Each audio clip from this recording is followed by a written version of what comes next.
Hey everybody, this is Matt Minich here for Orange and Black Insider. With me, as always, John Sheeran. John, how you doing tonight? I'm good, Matt. Made As it through the last 72 hours, right?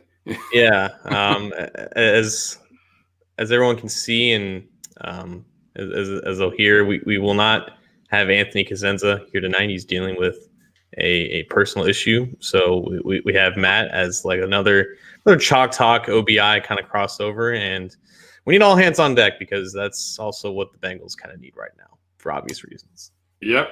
Yeah, exactly. I tweeted about this earlier today. Not a lot because there wasn't a lot to look at, but part of yesterday watching every single pass that Ryan Finley has thrown in the NFL, trying to figure out what would be a game plan, how they can make it work and come up with a win. Just to hear the news that they did what I think we all thought they should have done, and what I was calling for in August, and it looks like Brandon Allen's going to get the start. But yeah, no. Somebody commented to me on Twitter about that. Like, oh, yeah, what are you doing? Like, look, it's thing over. Just because it looks ugly, and like we still got a job to do, and those coaches, they still got a job to do. They gotta figure out how to win games, even though it doesn't. It's not going to be easy. They gotta figure that stuff out, because guess what? This team isn't very good at winning games. So if you can do it without Burrow, if you can come up with those things, that's going to make me feel a lot better going into next year. So. Well, I mean that's a good place to start because obviously, like the Burrow injury is still in a lot of people's minds, and for those who somehow don't know, I mean, Joe Burrow was injured early in the third quarter of the Bengals Week 11 game against the Washington Football Team. He officially tore his ACL and MCL on his left knee, and I mean, it should have been obvious that other damage was done in that leg, structural damage, because that's usually what happens with those kinds of injuries. But more or less, it is a standard recovery time for an injury like that, 9 to 12 months. Burrow is yet to have surgery. He's going to have surgery probably sometime in December when the swelling in that knee goes down. But it's kind of where we're at, just for a little catch up. But I mean, like right now, like when Burrow goes down, and now that he's down, things it's not on. I guess unraveling is the right word, because right now, like Burrow was the whole reason why this team was largely competitive, and you have 6 games left against mostly teams that you can be competitive with. But Matt, it's like people are fans and media members and analysts alike are just like what to do with this team right now. Like, how do they go forward with this? Because right now, a lot of people are just stuck, still absorbing the news and can't believe that it's happened. But it is happening. Even, and we can argue about the whole things of how it may or may not have been inevitable behind this offensive line. But I think the main thing right now is just how does anybody accept this going forward, and how does the team move forward with it? I mean, yeah, you got to figure something else out. Look, we got 6 games left in this year, and looking at things, and we'll talk about the draft in a little bit, but yeah, right now they're slotted for the 3rd overall selection, and if they don't win another game, they'll probably stay there, because there's a couple teams that probably aren't going to win another game either that are in front of them, who they have more than a game lead on. So, but you still got to do something, and when we talked about tanking last year, and really that was more of the real tank talk was about the Dolphins. But like, if you are legitimately going to tank, which I don't even really think it's a thing in the NFL, but from a front office standpoint, you can kind of do it. Like, you have to get rid of the coach, because if you have a coach that's not working those guys and focused on winning every single week, like, you can't just turn around and say, hey, we're going to win this week, or, oh, hey, we got that 1st round pick. Now, next year we're going to win.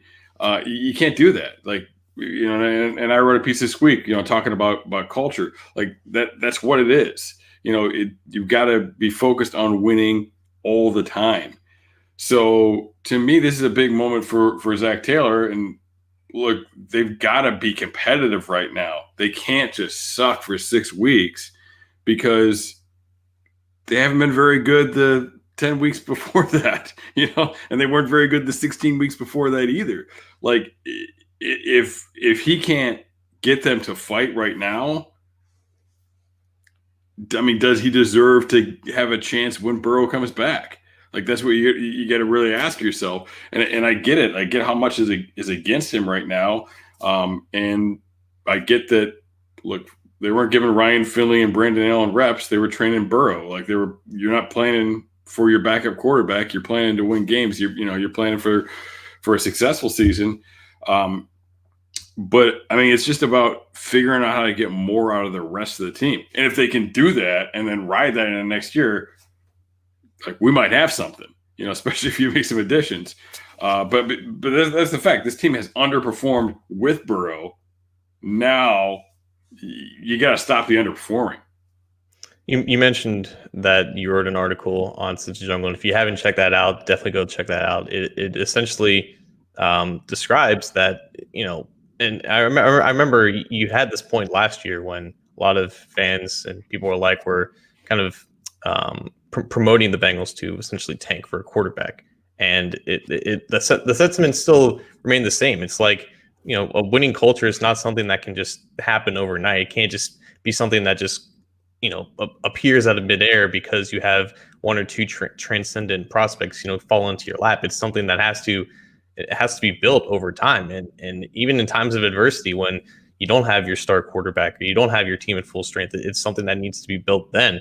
And I think because there's still fans that would like this team to go 0-6 to finish the year so they can have a chance at a Penei Sewell or whoever the team would want to draft at the top of the draft. But I think there is a point to be made where it's a difference between last year when the Bengals, I guess the only chance they had to draft Joe Burrow was if they were picking number one.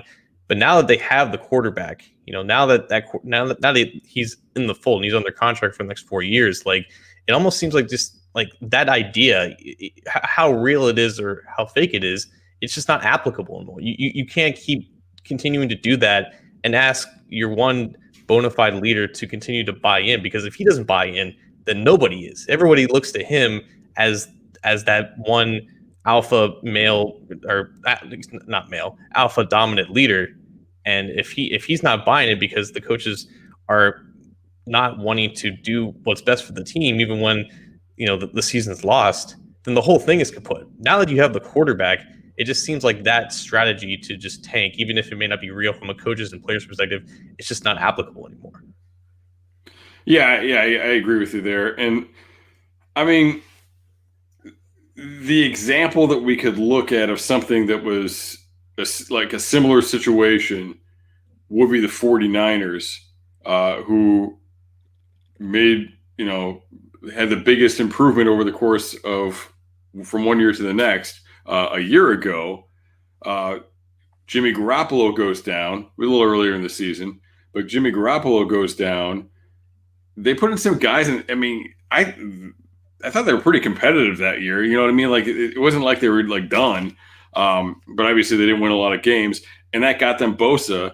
And Bosa, for years, the Niners were drafting edge players, and they were not getting them. Solomon Thomas was a great example. Like Solomon Thomas is a pretty good football player, but he's not an edge. He's not a real true edge rusher. And like Bosa was what that defense needed to really go. So getting Garoppolo back, getting Bosa in there, that definitely propelled them to what they were able to do a year ago. But look, number one, the Bengals aren't one piece away. And then it's also about what else is going on, because like I said, you felt like that group was fairly competitive. Even though they didn't win a ton of games, like you felt like they were competitive. I don't think anybody thought that they were like completely downtrodden or out or anything. The way we look at the Bengals, and the Bengals, they don't have that history. Zach Taylor doesn't have that pedigree. It's not like he's coming from it's not like he won a Super Bowl with some other team and then got canned and came here. It's not like he went to the Rose Bowl or something like that. Like he's the young guy, and I mean that's another point about it too. Like this coaching staff needs to develop because we've seen that they're not very good at situational football. Third downs, red zones. They haven't been winning these things even with Burrow. Defensively, 2-minute defense, has been a major problem. They've had too many breakdowns in those types of situations. So really, I mean, this coaching staff can't afford to not grow right now too. So I mean, it's on every level. Like the coaches need to teach the players to fight to compete, but they also need to fix their own problems and develop in that way too. Well, I mean, the coaching staff needs results. Like they can't go into 2021 with like 4 total wins in 2 years and expect every single coach to come back. Like it may, like people want Zach's head right now, and I can understand a lot of that, but I don't think we're getting the inclination that he's going to get fired. But I mean, every one of his assistants, none of them can possibly feel safe if they end this season on a low note, like we all expect them to do. Specifically, Lou Anarumo, Jim Turner, like those guys, even though they were brought in by Zach, like their job security has to be at an all-time low, especially if they finish the season 2-13-1. So, like from them, like you're right, like they need results, and then they need to connect with these players on a level that they've never shown to be capable of connecting with before. And I guess that kind of brings up the so-called devil's advocate to the whole winning culture thing, where it's like, even if all of that is fantastic in theory, I think what a lot of the reservation that people have about it is, what if it's just too late? Like, is this something that can be suddenly sparked, even in like the worst adversity, 25, 26 games into this coaching staff's like tenure, into their control over the roster? Because I think the faith in Taylor and his staff right now is at an all-time low, and I don't think anyone's expecting any remarkable results with Brandon Allen or Ryan Finley at the helm. But like, is it even possible for them to galvanize this group and connect with them on a level that they haven't been able to show before? Because if not, then at what point do you just say enough is enough? Yeah, absolutely. And you look at that, and Taylor talks a lot about in his press conferences about you don't see what's going on behind closed doors. You don't know what's going on. Obviously, that's a two-way street, and we'll probably touch on some of that stuff a little bit later. But, are they building the momentum? Are they having, these positive discussions and things? Like, sometimes it takes a little bit of time for that to be seen in the field. But yeah, we're pretty late in the game here, right? We're in the 9th round. We got to start throwing haymakers, and that's why. Look, I don't think the expectation for this team should change, and for Zach Taylor should change just because Burrow's out. Like, yes, look, if Burrow was here, I would have expected that they won that game. They were winning it when he went out, and you'd really think that they should be able to get 3 more wins this season with the schedule they have and Joe Burrow on the field. But I'm not talking about wins and losses. I'm talking about where this team is. The reason that we needed to see those wins in the second half of the season was to show that they're not going to lose to bad teams. They're not going to lose games that they should win.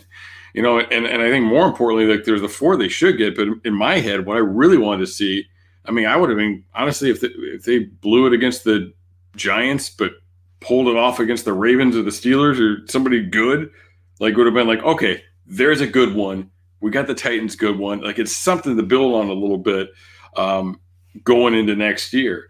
But yeah, you've got to have some level of success regardless of who you got behind center. Because you know what? Maybe these guys really do like Taylor. Maybe guys are bought in. I mean, obviously we're hearing other things, but like maybe there is a really strong contingent. Maybe there is a really strong area though. But that only lasts so long. Right. Like, as you're saying, like these guys, they get careers, they're going to move on. And if it's not working, it's not working. So I'm not somebody that like calls for people's jobs or anything like that. That's not my style, but I don't think that this staff should be excused because Joe Burrow's not there. All right. I mean, if 100%. you're saying 6 wins, you have to get 6 wins, then yeah, you can excuse that, but it doesn't excuse the product you're putting on the field just because Joe Burrow's not there. Absolutely, and that's kind of a good segue to some of the rumors that we are hearing about, alleged, toxic locker room culture, and me and Daddy McDuke and Hoji Electric Smoothie, we just had Elise Jesse on for a video, talking about that article that Elise wrote for All Bengals, and I mean it's not just 1 or 2 players. Like, this was something that was kind of speculated, back when they lost to the Colts and the Browns, and certain rumors started heating up, but this is a decent amount of the locker room, not just players, but also personnel, staff members as well, having doubts and seeing what is transpiring in the locker room. And obviously there is no actual media in the locker rooms. And that's something that, local reporters have said that they haven't been able to get a gauge on what's going on because they haven't had eyes in the locker room. But if the stuff is more true than maybe some people think that it is, like that has implications for 2021 too, because I mean this past offseason it was a successful one for the Bengals because I mean they spent a lot of money for agency, but they had a direction and a plan going forward. They had a message that outside free agents kind of bought in because they were going to get Joe Burrow. They have a coaching staff that was entering year 2, and they had more continuity with everything, and it wasn't just a franchise going into a complete rebuild mode. It was like, we're going to get this quarterback and we're going to move forward and we're going to try to have immediate success. And guys bought in and they were able to have, on paper, successful additions. If you, go into the 2021 offseason after another 2-win season with all these rumors and speculation going on, it's going to be harder to sell that message, which is another reason why finishing the season strong is so important for actually improving on to next year. Yeah, absolutely.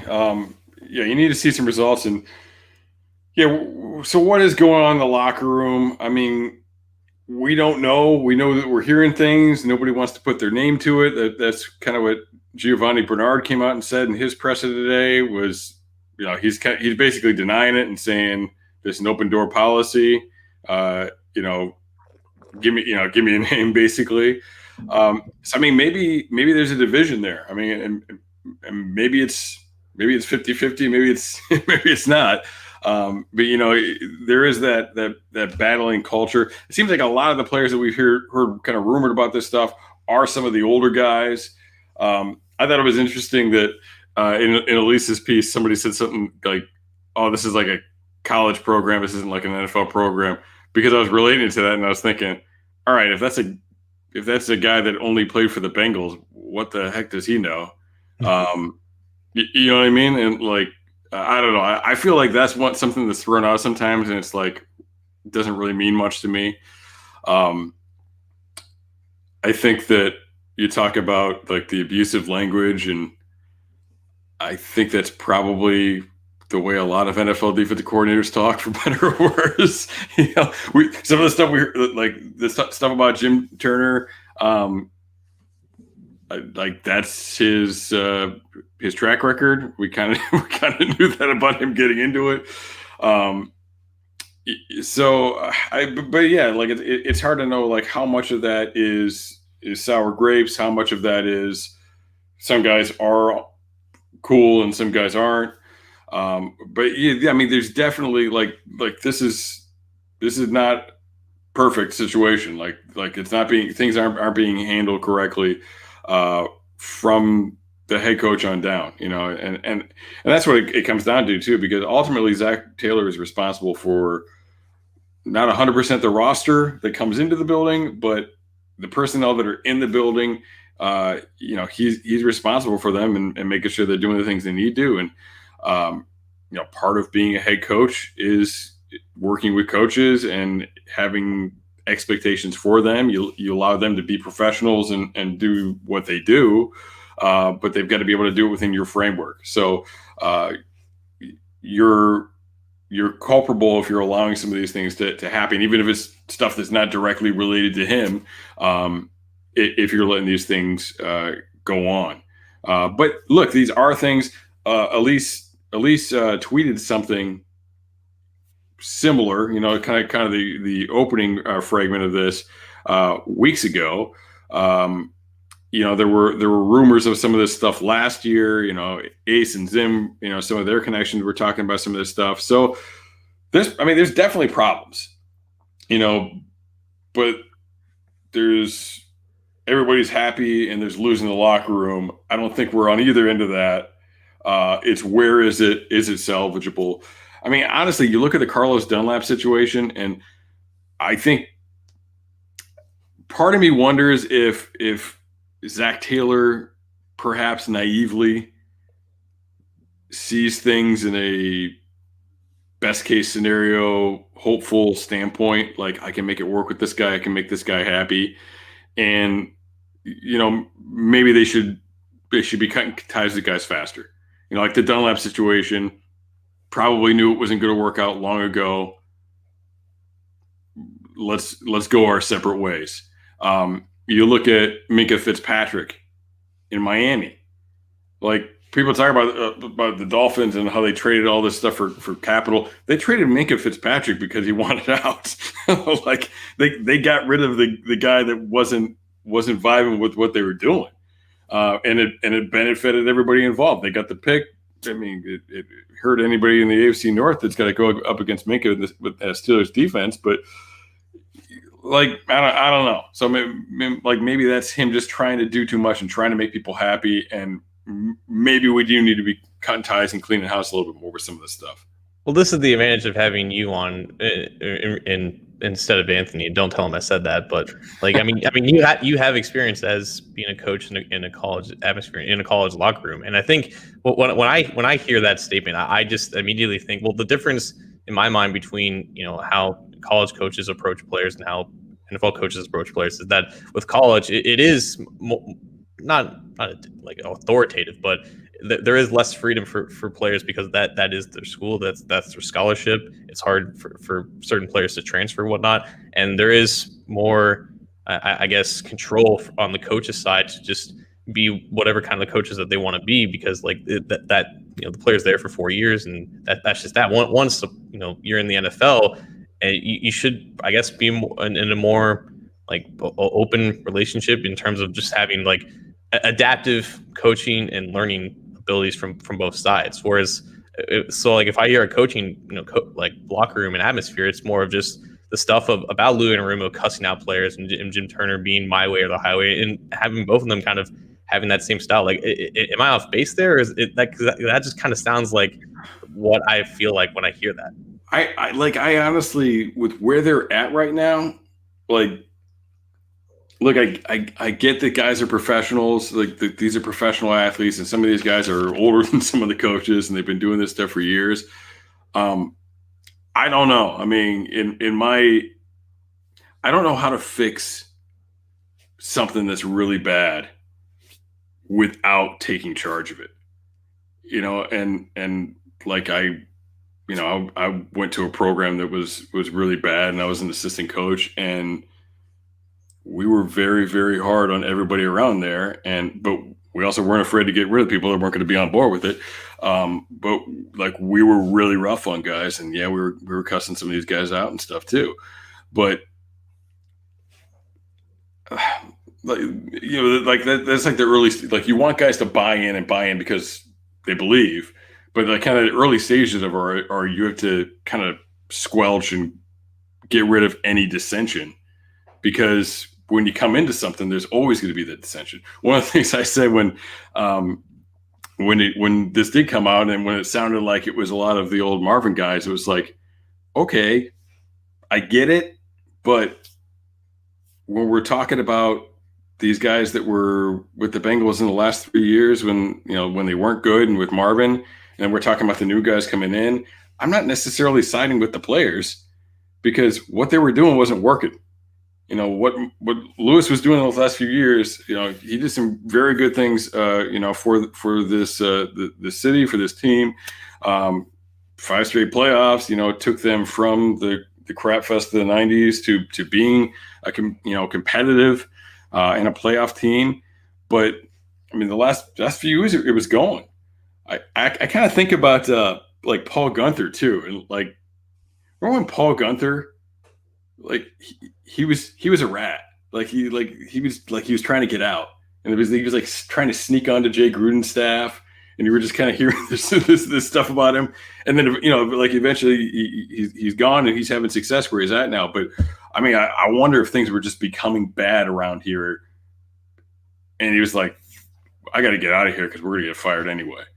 I mean, it certainly didn't end well for Marvin. I think the difference with that is that he was always regarded as like a player's coach, someone who would always try to adapt his approach and form these relationships with these players. I think for all intents and purposes, Zach has at least come off as that same type of guy. But the stuff that you hear is more or less like, it's my way or the highway. And I think that, I guess, is where the difference is. And obviously, what at the end of Marvin's tenure, things trailed off completely, and he obviously regressed and just kind of got tired of the whole thing, and nothing was necessarily working. But for the most of his tenure, he was always regarded as the guy that players could look to and have confidence in and have this level of trust in. I guess we're just not really seeing that from Taylor, even though those are the things that he's continuing to preach regardless.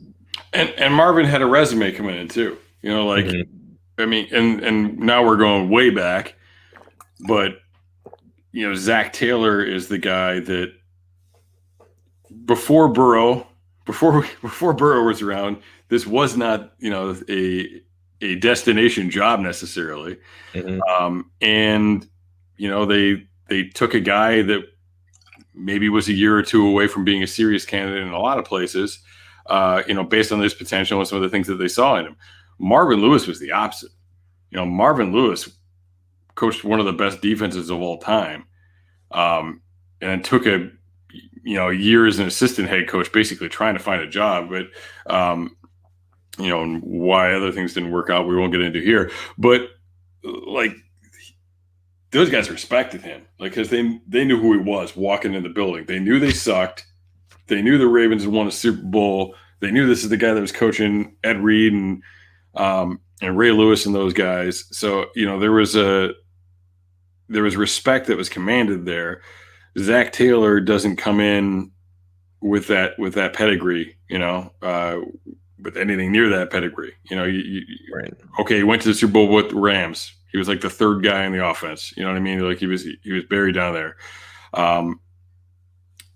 Turner, Anarumo, like what do those guys have to hold their hat on? Really, in terms of just commanding respect, and they don't. So they've got to earn it. They've got to earn it in person, because they don't have anything walking in the door that's going to be like, oh, this is that dude. Yeah. Well, for now, the Bengals coaching staff is still here, and they have a job to do, and so do the Bengals. So, yeah, exactly. And that's the thing is, like, I think I get, look, I don't know what's going to happen, but at the end of the day, like sometimes when we talk about some of this stuff, we'll get we don't have the coaching staff. The point is, if they do win, if they can figure these things out without Burrow, maybe they do have the coaching staff. Like, I don't know that they do yet. I mean, I don't know that they don't yet, is what I'm trying to say. Like, it doesn't look good. There's not a lot to really make you feel good about it. But as long as they're here, let them be here, and let's hope for the best, because we don't want to restart again. I mean, we do if it's the right decision. You gotta cut ties, but hopefully we see something here where it's like, okay, like they've got it, because we've seen some positive things administratively there that have told us that things have changed. But now we've got to see the staff take the next step forward and really get these guys to compete. I don't have volume on you. Can you hear me? I'm just muting myself for no reason at all. That is why they play the game, is what I meant to say. This is the Orange and Black Insider Bengals podcast. He's Matt Minich. I'm John Sheeran. You can find us on Apple, Spotify, R19, Google Play, however you get your podcast. We are on there. We are also presented by Narragansett Beer. Matt is our official Narragansett I don't know. I don't know what I would call you for that, but you're the only one who drinks it and is able to find it in your general area. So you're the biggest. You're the biggest. I mean, it's right down the street. So. Yeah, you carry the load in terms of making our corporate sponsors happy, but we are happy to have them as our partners for the 2020 season. You can also catch us on our pregame shows live 1 hour before kickoff. We will be live again on Sunday at noon before the Bengals take on the New York Football Giants, and they will have a new starting quarterback in that game in Brandon Allen, as we talked about at the beginning of the show. And I guess that's kind of where where we're going to go next, unless we want to talk about the offensive line and everything about that first. Let's talk quarterback. Okay, all right. You tweeted earlier today, and I responded to it that Brandon Allen and Ryan Finley were like the Spider-Man meme pointing at each other. Look, Allen has basically the same experience as Finley. He started like 3 games last year. Most Bengals fans didn't see much of that. I did earlier today, to be honest with you. What are your thoughts on these two guys? I mean, we know what Finley is. Do you think that they can do more with Brandon Allen? Like, I honestly have no issue with starting Brandon Allen at this point because I think there's a clear argument to make that Ryan Finley has been the worst NFL quarterback since 2019. At least it was from like an EPA per play perspective. Like the tape does not lie. He's clearly just not it. And he was thrown into the fire last year. He got 3 games to play with a depleted offense and obviously a rookie play caller, but it still was not promising in the slightest.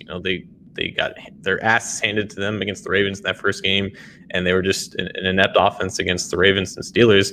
And again, he was thrown back into the fire against Washington, and obviously he didn't do so well. So his opportunities have been limited, but he was already a pretty limited player anyways. And even if the expectations were not relatively high at all, he still just failed to meet them. And at this point, and we can go back to the coaching staff, like they need results now, and they know that this guy that they've had as Burrow's backup, the guy who's dressed every single week with the clipboard and the headset, they've had him as their backup, but they've seen what he can do, and now in almost 4 games in 2 years, and they're like, it's just not enough, and Allen has been with the team since August, and he's been on the practice squad as a protected player for most weeks. And even if he wasn't that number 2 guy on the depth chart, I can understand exactly why they would want to look at him.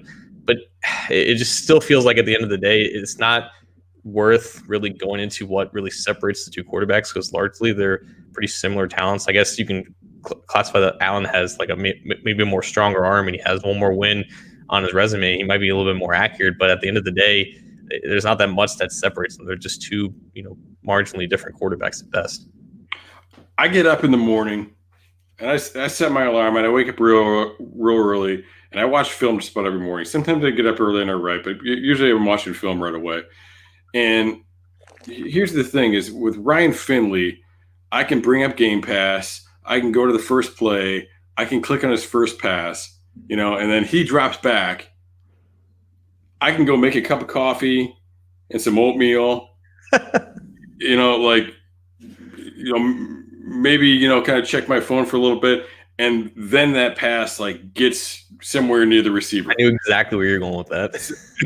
So that's to me, you watch him and you're like, you don't even watch where the ball's going. Just watch how it comes out and how fast it's getting there. And it's just with Finley, it's just oh man, how is this going to work? With Allen, it's I don't think he's quite as accurate necessarily. He's definitely, we're not going to have the Burrow accuracy. We're not going to have those, those kind of throws or anything. But he's at least got enough arm that he can chuck a ball up, and it probably should be picked. But I think T. Higgins might be able to make the play on it. So at least there's a chance with it. To me, that's the big difference. He throws some pretty halfway decent looking balls that are not quite on target, but maybe your receivers that bail you out. I mean, we're watching Finley, like I said, all of Finley's NFL passes. Pretty much any play that went well for him, Boyd or Auden Tate bailed him out. Mostly Boyd. But even like we weren't at a very good place. Like Stanley Morgan was playing receiver in one of those games. Like Ross and AJ were out too. So it's not like Finley really had a lot in his favor at that time either. But like, so yeah, maybe having real receivers for these guys, doesn't look good for Tate, but having Boyd, Higgins, AJ out there,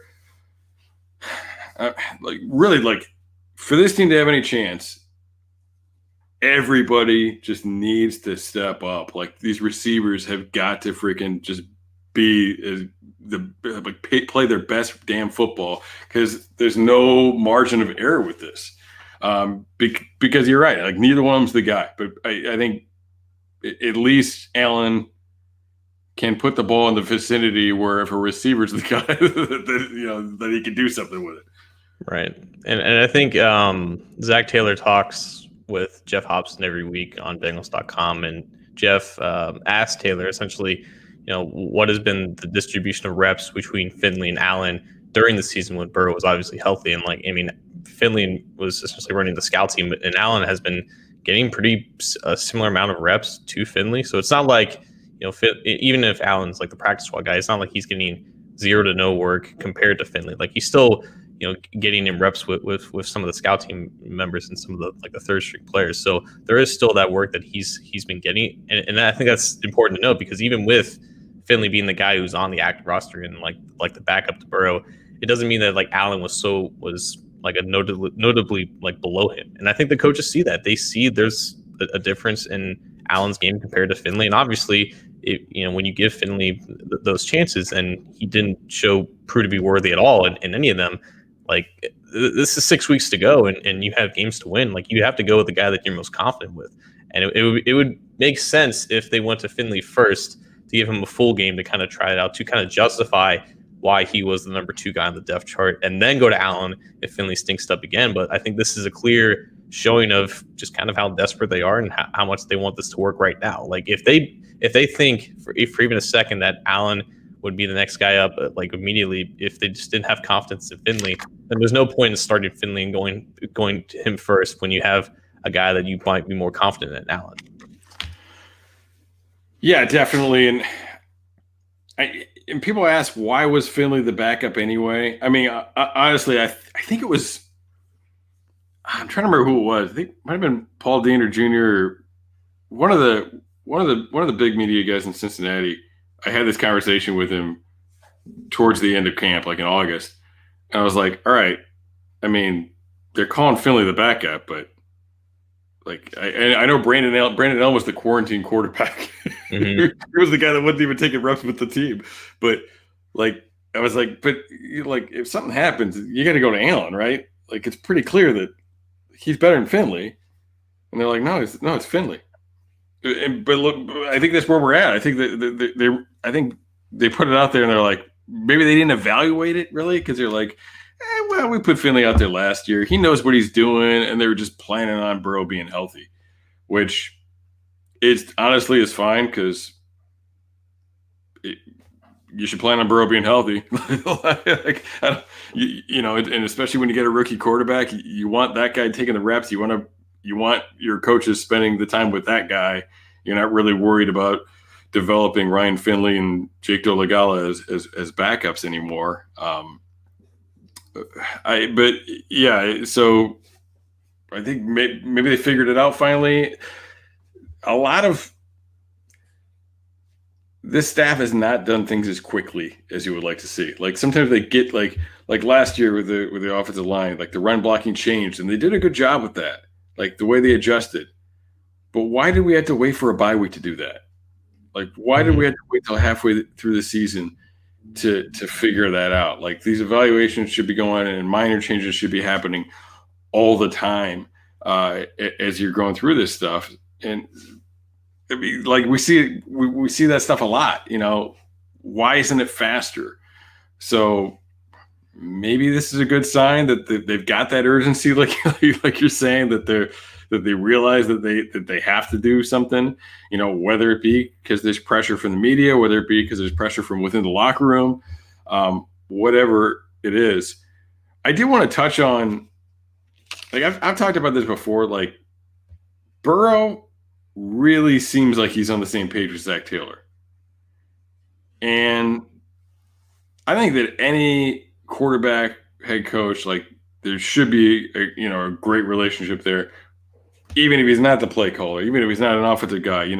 Belichick and Brady used to meet and watch film together every single week. And Brady was telling Belichick what he liked. And, Belichick was a defensive guy. He had an influence on the offensive game plan in that way. So I think you need to have that. I think that's important. But we also know how much everybody else believes in Burrow. So, like, that's a kind of a two-edged sword that, like, are they have the issues that we're seeing in the locker room not completely boiled over because Burrow is bought in and because Burrow is in a way protecting the coaching staff that, not outwardly, but that he's a buffer because people see that relationship. Again, for better or worse, either he's the buffer and they're right, or he's the buffer and they're wrong. And now what happens? That he's not going to be in that locker room. He's not going to be there today.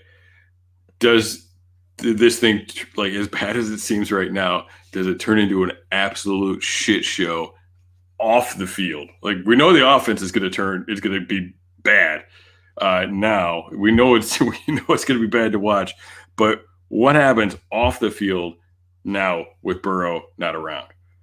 I think that's why unraveling is like an apt word, even if a lot of this stuff is speculation at the moment and just anonymous sources kind of saying this stuff. It's why there is some weight to it, because like you said, like Burrow, whether he knows it or not, and he probably does know, he has so much power and influence on the direction of this team. Like his preferences and what he says is going to carry a lot of weight with the front office, with the decision makers, with the coaches.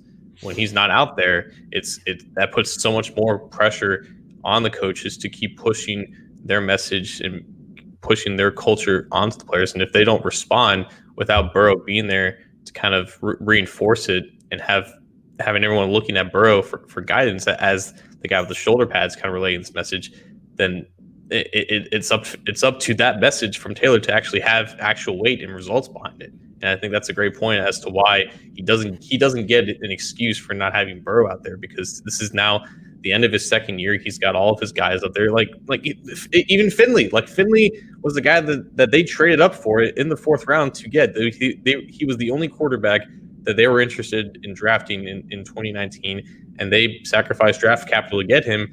And 3.5 games into his career, they're taking a guy that has played less, even though he's been in the league for three more years than Brandon Allen. So like that's already essentially an L that they're willing to take in order to make sure that this thing actually works. But it's such a good point though, because like without Burrow, how much does that message actually resonate in the locker room? And with Allen, like obviously you're gonna have to change a lot of things with how you operate the offense and try to dumb things down, I guess, to a certain degree. But at the same time, like everything that you've been preaching, all these ideals that you've been saying, like they still have to apply, and they have to apply now more than ever, because this is when actual growth happens, when your backs are up against the wall and people are saying things and throwing things off the wall, and you're in a lost season, but potentially jobs are on the line, and potentially another reset could potentially happen with a lot of this coaching staff. This is the time for actual results that need to be happening regardless if Burrow is out there. And when he's not out there, like you said, how much is that message going to actually resonate? Yeah, I mean, it's one of those things, but winning games isn't just about winning games. It's also that like they're really going to have to work together. They're really going to have to come together. They're going to have to trust each other more than they have. We've seen it all year where they can't put together a game. Like the defense will play really well for 3 quarters, but the offense, isn't playing well. The defense looks halfway decent, and then they give up some big time plays in the pass game where the defense can't do anything, even though Burrow is going up and down the field. Like there's just that they don't help each other. And with the exception of like when the O-line was almost completely revamped, like those guys played really well together. Burrow helped them out, and the play calling helped them out.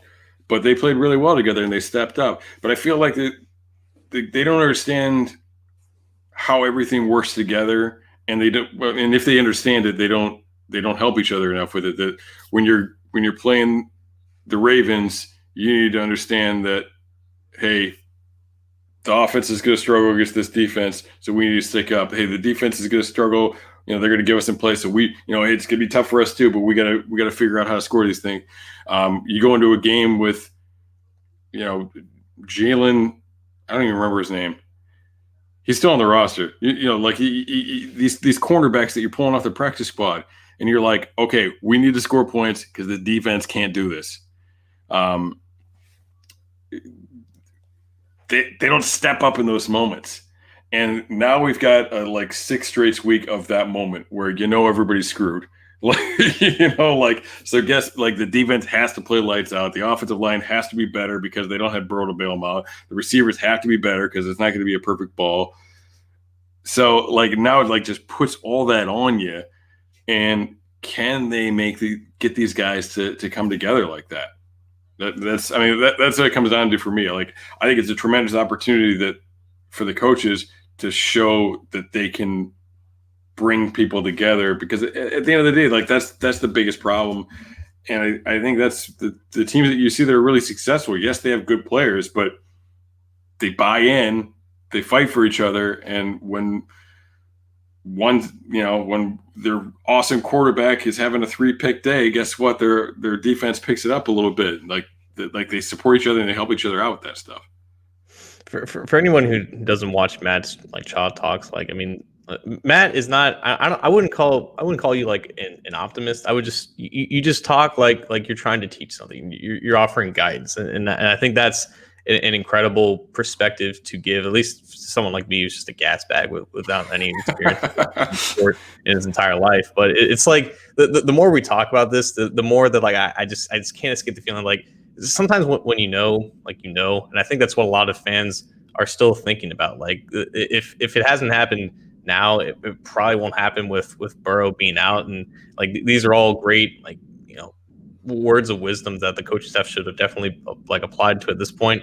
It just seems the more we talk about it, the more not hopeless or helpless it is, but it just seems so much harder for them to actually apply to these things and make these adjustments now with everything that's going on. So many players are on IR. Obviously Burrow's out, and it looks relatively hopeless. But this is what happened with Miami last year. They offloaded a lot of players, and you touched on this in your article today on Cincy Jungle. They made all those changes, but Flores still had a plan and he still had a mindset with that team, and people kind of rallied behind it. And the Dolphins weren't supposed to be competitive towards the end of that season, and that's exactly what they were. And they fought their way out of the number 1 draft spot. They ended up being, I think, 5th. And now they're in a position to actually be an aspiring contender, because they took that momentum. They went into the offseason, they acquired talent, so now their roster kind of matches their overall culture and mindset, and things are just starting to click. And I think that's where the Bengals eventually they have to be there eventually. In order for them to make that next step and be better than where they were when they were consistently making the playoffs, they need to instill that culture and that atmosphere in the locker room at some point. It just seems it just probably isn't going to happen with the staff. And the more we talk about it, the more it's hard to escape that feeling. Yeah, no, I'm with you. And and if we don't see something in the next few weeks and they stick with it, it's just oh man, we're getting really deep into it. And I guess that's my thing. I look like an optimistic times because I'm always trying to figure out a way to make it work. And I'm not going to make any of the, I'm not making decisions. The Bengals don't sign my paycheck. So it's just all right, well, this is the situation. How do we make it work? Because honestly, that's the biggest thing that I learned from coaching, that I know about coaching, is that sometimes, your star player punches a guy in the dorm, and you can't travel in the next week because you get kicked off campus. Like sometimes players get hurt, sometimes players get in fights. Like things happen, and you just got to figure out a way to adjust because at the end of the day, nobody cares. Like they care about wins and losses, and that's the coach's job, is to figure out how to win games regardless of what's going on with it. But we probably, we're pretty deep into this thing, but let's talk O-line real quick because you did mention that before. You start us off. I don't want to get too deep right away. Like, because that's. I understand why like the coaches were so bullish about this group, because like they went into this offseason and they evaluated what they had, and as a result they ended up just signing a career backup, a guy that they thought that they had potential to fill one of the spots, and they waited until the 6th round to draft another guy with potential and fits along the same guidelines of the guys that they look at. But like they knew what they had at offensive line, and they banked on development of certain players, and that's I think more of where the blame should kind of go with how this thing happened, because obviously nobody could predict how or when a potential injury to Joe Burrow was going to come. I don't think that's what people like me were kind of thinking about. It was just that if you put him behind an offensive line that is banking on the development and the progression of certain players who just haven't shown to be those caliber players yet,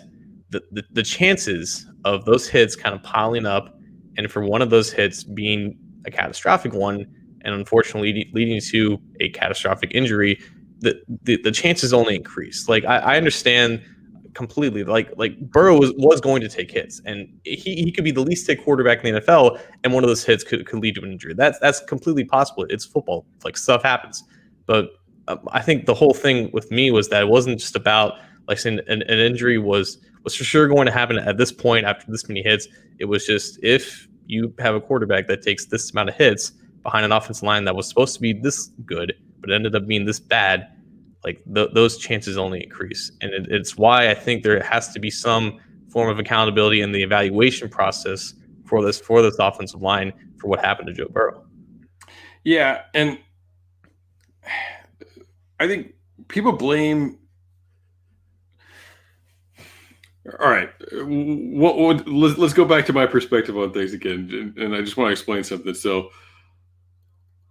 I'm not defending Jim Turner as a coach, because their play is his play. That's what you can judge him by. But I feel like we unfairly loop him in with, well, he didn't, he said that offensive line was good enough. Of course he said that offensive line was good enough. Like, I know he has an influence, and you know what? He might have been pounding the table for Jack Conklin, and they were just like, no, we're not going to pay quite that much. And he might have been screaming for, name the 2nd round offensive tackle. I had a name, I lost it. Josh Jones. And there you go. Yeah, Josh Jones. That's the one I was trying to think of. He may have been screaming for Josh Jones, and they're like, no, we got to take T. Higgins. T. Higgins is our 15th player on our board. So I think he gets unfairly blamed for that. At the end of the day, though, just like I was saying before, your star player punches somebody, his backup gets injured. Like, you got to figure things out. This is his group. He should be supporting them. He should be talking positively about them, like he does, at least in the media. But you've also got to figure out how to make it happen. You got to do your job, and that's a coach's job. A coach's job is to come up, create something, even out of nothing. Even if you don't have anything. So that we can judge it on. We can definitely judge the development of Michael Jordan, who I thought was showing some positive signs last year, and who hasn't been very good this year. Really, that was one play in one game that hurt Burrow, and it could have happened at any time, and it could have happened to Joe Thuney in there. It didn't, but it could have. But when we watched that game, Jordan was getting smoked the whole first half. I Mm-hmm. mean, like, I stopped counting after Burrow was out because it's a different ball game with a different quarterback in there. But um, Spain gave up a sack that was called back when Burrow's helmet got ripped off.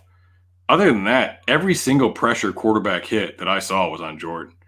And I mean, in like Spain didn't play great. Don't get me wrong, but like you get it. Like both those guys are going to struggle. Like they had really good interior pass rushers in that game, so those guys got absolutely exposed by it. Um, you mentioned Suafilo, like they go in there and Suafilo's kind of an iffy guy to have as a starter. They didn't really have options beyond that.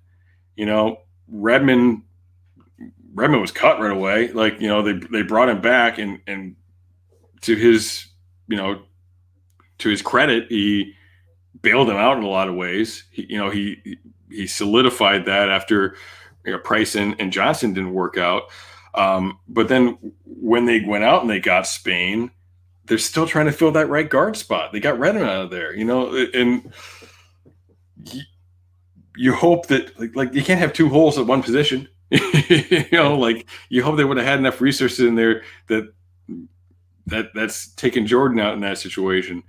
But I don't know. I mean, it's a bad deal, and I think that O-line and D-line are where the investments need to be next year. They need a pass rush, and they need to protect their quarterback and generate a run game, which is a struggle for them all year as well.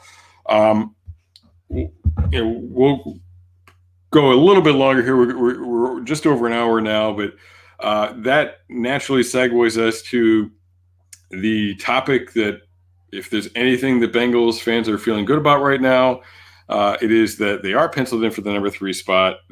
They are unlikely to move any higher than that, I would say, based on the guys that are the teams that are in front of them in the draft. But Penei Sewell from Oregon, some people are calling him like the best offensive line prospect ever. I'm not ready to say that. I haven't watched enough film to talk about that. But so that's a guy that, you know, if they don't win another game, they're going to have an opportunity at that guy unless something weird happens, because the 1 and 2 are most likely to be Trevor Lawrence. Well, I'm just forgetting names left and right today. You know what? Everybody watching knows who I mean because he plays for Ohio State. Justin Fields. So, I mean, that's one thing. They're in that position, and all of a sudden, like, I mean, obviously there's some other problems. We just talked about the guard position, but if you're booking tackles in front of Burrow or Jonah Williams and Penei, you feel pretty good about the future. Yeah, what are your? I mean, I don't know if you've really gotten into the draft too much, but you know, what are your thoughts on him specifically? You're on mute again.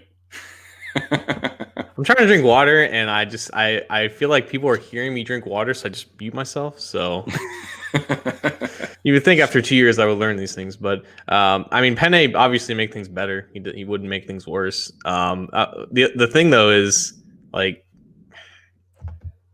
the whole faith with the offensive line this year was that like your 2 best players and like we rank, you know, the Bengals 25 best players on Cincy Jungle, and I believe we had Jonah Williams as like number 11, and Trey Hopkins was like number 8. And on any other team, like those 2 players would both not be top 12 players on any other team. Like those were the. We talk about how much we like Trey, but I think ideally you want Trey to be like your 4th. Yeah, or 5th best lineman. Like, there's nothing wrong with that. Starter, but you don't want him to be your best starter. But like he's a league average center, and I think that still has value, and he's getting paid accordingly to that. And Jonah Williams can definitely at some point in his career be a top 10 left tackle, but he wasn't going to be that in his first true year. Those were the 2 assets that they were banking on to carry this offensive line. That in itself should have been a red flag at the beginning with Penei in there at either tackle spot, because I think either are gifted enough and smart enough to relearn and to have the technique to work at either spot. Like those are 2 bookends for the future. It may be rough in the beginning, even next year in Jonah's second year and Penei's first year, and Trey Hopkins will still be, you know, a solid guy. You still need to have like at least one high quality starter at guard. If that's happens to be Su'a-Filo out of nowhere, fantastic. If they happen to sign a guy like Joe Thuney or Brandon Scherf to just fill one of the spots, perfect. But like they need like a ton of more solidity, and it's not just going to be Sewell that brings them that. Like they need to have actual answers instead of just banking on development of guys that just don't really have the promise to really become that. And even if Sewell is as great as he is just unfortunately just not enough. Yeah, I mean, Su'a-Filo, I thought was a good value pick because he is a pretty good schematic fit for them, and I think he's pretty good at picking up stuff. Like that's the big thing with these guards. Like they don't. I mean, they were getting physically beat in the Washington game, but in a lot of these other games, they've been just getting beat mentally with not being able to pick up stunts and twists and just not seeing these things and exchanging these things. That's one thing that if they do, it's not going to happen this year, but because they have a glut of interior linemen. But if they draft Sewell and end up moving Hakeem Adeniji to a guard spot, like he's a really good processor. Really, you've got to be able to do that or take on a bull rush. You can't be bad at both. Really, like that's what we've seen out of this group so far is like they're getting beat with speed and they're getting beat with power. I mean, you got to be built to stop something.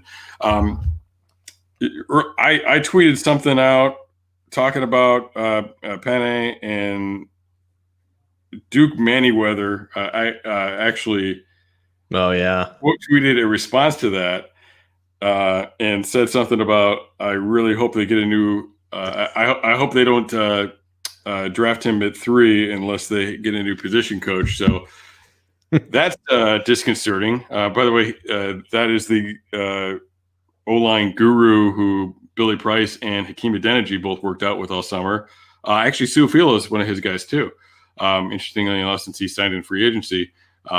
So unlike those guys, he had the choice of who was going to be his position coach.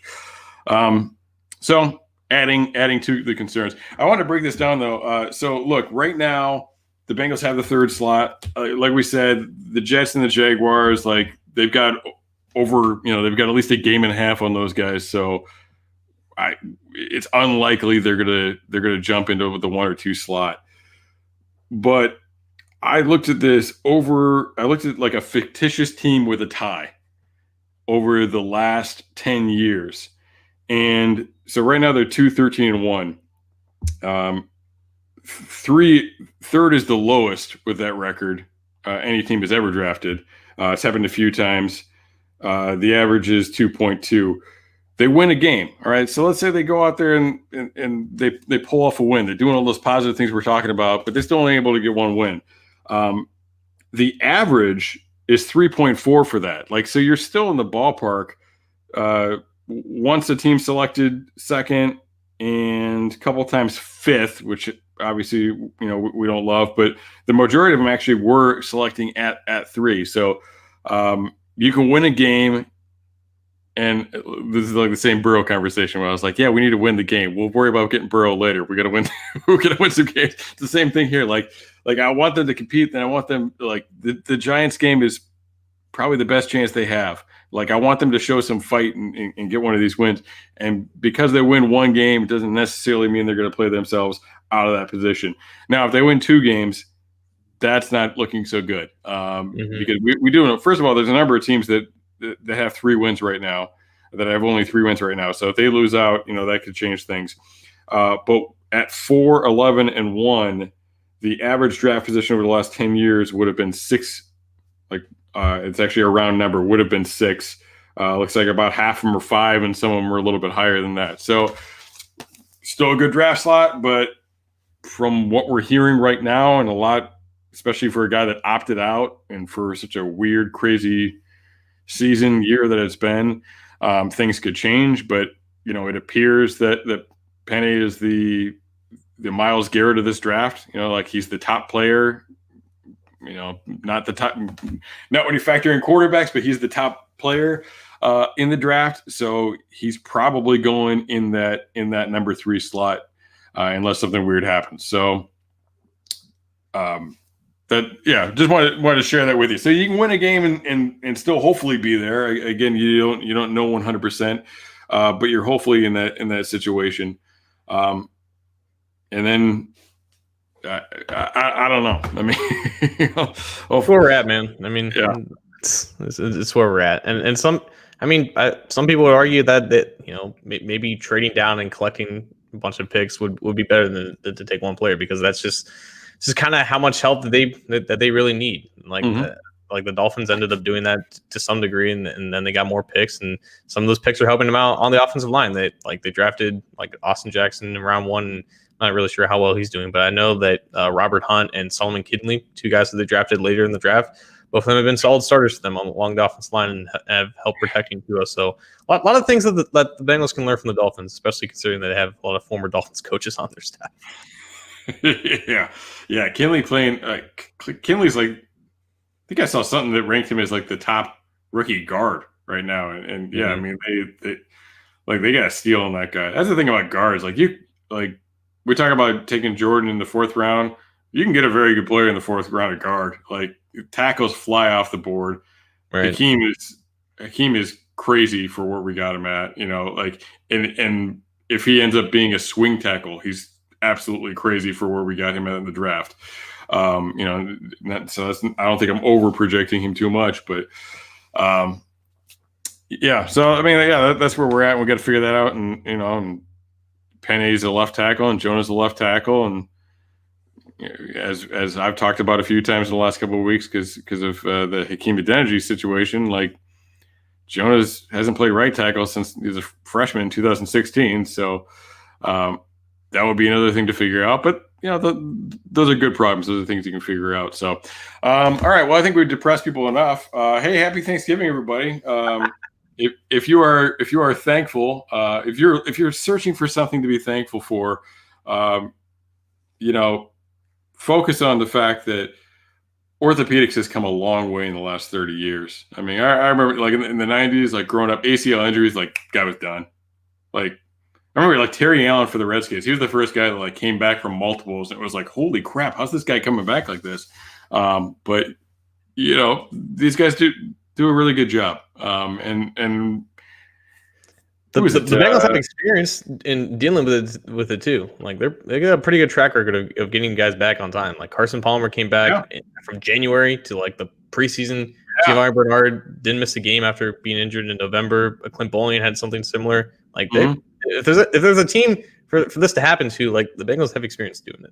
Yeah, they're not great at keeping people on the field, but they're pretty good at getting people back in the field.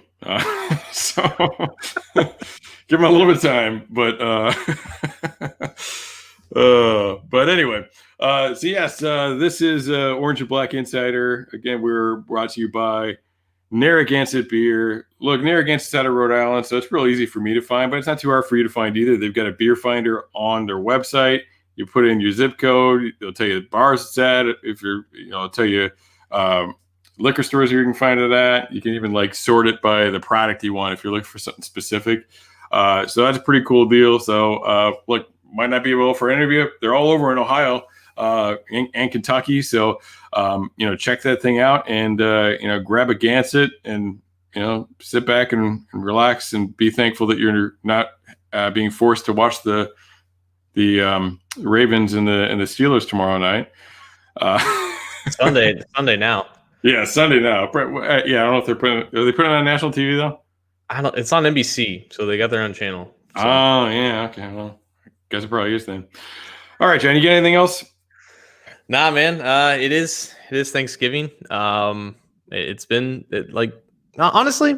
I've been covering Bengals rookies since 2016, and usually you don't have to wait until Thanksgiving to talk about a major injury with that. So I mean, we got 9.5 weeks out of Burrow, and I wish we had more, but it was fun, kind of breaking him down week by week and seeing the response from all these other people. But I mean, I don't know how these next 6 weeks are going to turn out, but like right now, there's a lot more important things in life to worry about and to focus on. And the fact that we're just still talking about a stupid game with a stupid team, I feel pretty thankful in the grand scheme of things. Absolutely, yeah, definitely. Much worse places to be, and I things to be going through right now with everything going on. So definitely plenty to be thankful for. And it's funny. I don't want to get us started on a whole other thing here, but Zach Taylor's press conference today, like they were kind of like jabbing him a little bit, and I think it was Ben Baby asked him about, like, basically it was like, man, that 2019 draft class sucked. I forget exactly how he said it, but Zach was like we like it. We're getting some good playing time out of these guys. I don't know. I think it might have been like him trying to dance around saying Ryan Finley isn't any good, but right. It was like making me. But you just made me think of it. Like this draft class is pretty good. You know, like, especially we look at last year, and a lot of those guys are gone already, and you know, some other guys are not looking so hot, but this group looks pretty good, you know, and they're gonna have some free agent linebackers. We'll probably see some more on Marcus Bailey next year, and I don't know. This group might be right. They actually asked him that too. And this is a pretty good follow up. They're like, well, they asked him about problems they had evaluating people that year, which, you know, he was like, no, we did, you know, like Duke set us up, we were good. But it was a pretty good question because like that's a legitimate thing that like this group looks pretty good and last year's didn't. So it was like that transition and those guys coming in late, and did they know what they were doing really necessarily? Because they definitely seem to have figured it out this year. But anyway, I'm still on. Ben, we love you. Ben, we love you, man. Great friend of the show. Was that? Just Ben Baby, we love you, man. Oh great Ben Baby's great. It was just it was a great question, but like you could tell it was like, oh man, Taylor's gonna be like. One of the things I love about Taylor's press conference, you could tell when he's pissed, but he never loses his composure. Like, I'm big on like stoicism, and I read a lot about like stuff like that. And he's a hell of a stoic. Like he generally doesn't give you shit, but like sometimes you'll see it. Like he'll be like, interesting question, you know, that's the most you get out of him. So true. but it was great. Oh yeah, it was an awesome job. Awesome job by Ben. And it was a question that should be asked right now. You know, like they're taking tough questions, but they're taking for a reason. But anyway, we're gonna get out of here. Be safe. Take care. Hope everybody's got things to be thankful for, and spend some time with some family and being safe. Good day.